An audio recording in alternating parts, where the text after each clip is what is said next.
ఓం నమః శివాయ. ఓం నమో నారాయణాయ. కర్మ నివారణ నరదృష్టి నివారణ కాళభైరవాయ నమో నమః.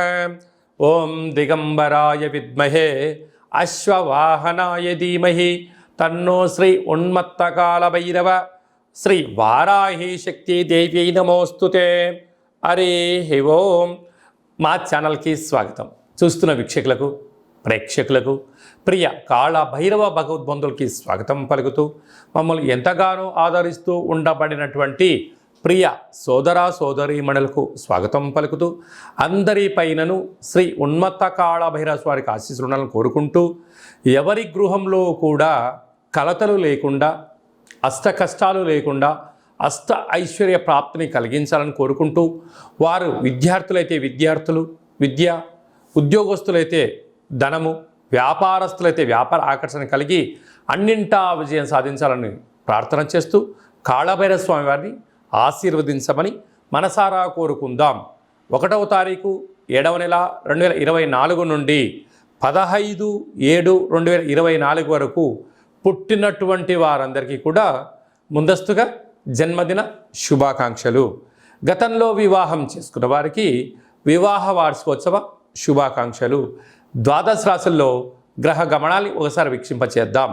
మేషరాశిలో కుజ భగవానుడు స్వక్షేత్ర సంచార స్థితి, వృషభ రాశిలో దేవగురు బృహస్పతి సంచార స్థితి, మిథున రాశిలో రవి శుక్ర సంచార స్థితి, కర్కాటక రాశిలో బుధ సంచార స్థితి, కన్యరాశిలో కేతు సంచార స్థితి, కుంభరాశిలో శని భగవానుడు స్వక్షేత్ర సంచార స్థితి, మీనరాశిలో రాహు సంచార స్థితితో ద్వాదశ రాశుల్లో గ్రహ గమనాలు ఈ విధంగా ఉన్నాయి. మేషరాశి వారు జ్యేష్ఠమాస అమావాస్య శుక్రవారం ఆరుద్ర నక్షత్ర సందర్భంగా ఎలాంటి విధులను పాటించాలో తెలుసుకుందాం. మేషరాశిలో ఏ నక్షత్రాలు వస్తాయనగా అశ్విని నక్షత్రంలోని 4 పాదాలు, భరణి నక్షత్రంలోని 4 పాదాలు, కృతికా నక్షత్రంలోని 1 పాదం కలిపితే మేషరాశి అవ్వడం జరుగుతుంది.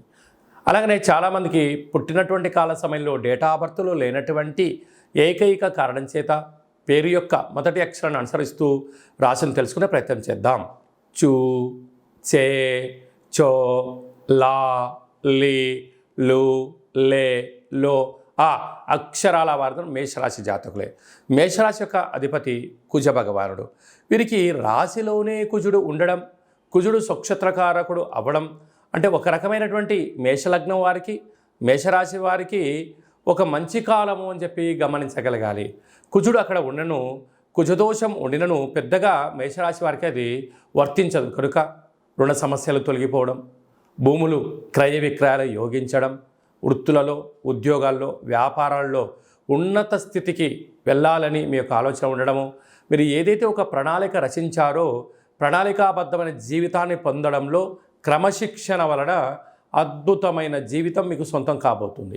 ధన, వాకు, కుటుంబ స్థానంలో వృషభ రాశిలో దేవగురు బృహస్పతి సంచారం చేయడం వలన ఆధ్యాత్మికత చింతన, సంపాదించిన కొద్దిపాటి ధనంలో పశువులకు కానీ పక్షులకు కానీ పేదవారికి కానీ ఆధ్యాత్మిక తీర్థయాత్రలు చెయ్యాలి అనేటువంటి మీ కోరిక నెరవేరబోతుంది.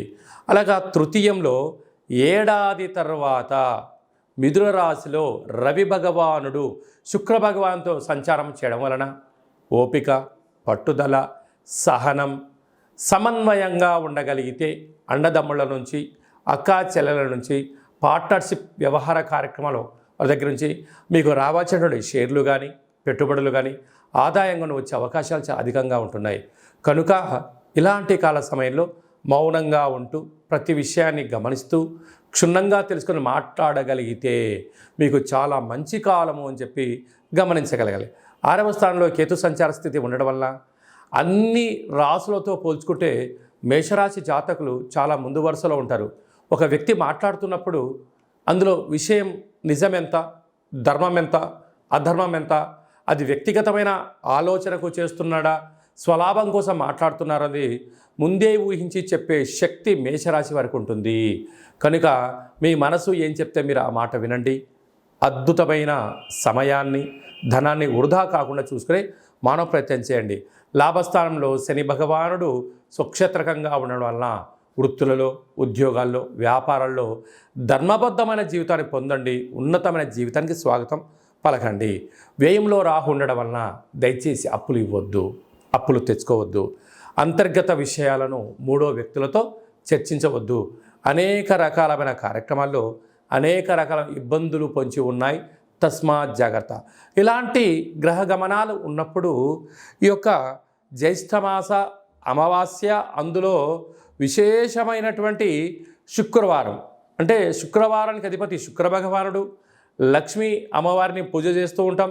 అందులో ఆరుద్ర నక్షత్రము రావడం చాలా అరుదుగా జరుగుతూ ఉండబడిన విషయం కనుక వీలైనంత వరకు బిల్వదళ వృక్షం దగ్గర ఒక చెంబు నీళ్లు పోసి పసుపు కుంకుమ గంధం అక్షంతలు వేసి ఒక దీపాన్ని వెలిగించగలిగినట్లయితే సాక్షాత్తుగా ఆ పరమేశ్వరుడు ఆ వృక్షంలో ఉండడం వలన మీకు రుణ సమస్యలు, రోగ సమస్యలు, శత్రు సమస్యలను కూడా తొలగిపోతాయని చెప్పి గమనించగలగాలి.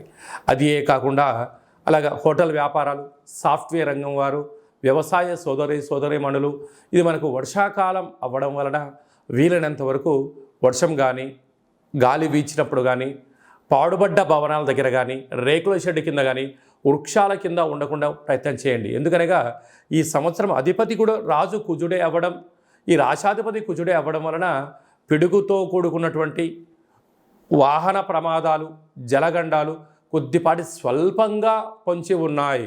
కనుక ఇలాంటి కాల సమయంలో వీలైనంత వరకు ఆరోగ్యాన్ని కాపాడుకునే ప్రయత్నం చేయండి. పిడుగులు పడేటువంటి పరిస్థితి చాలా అధికంగా ఉంటుంది. తస్మాత్ జాగ్రత్త.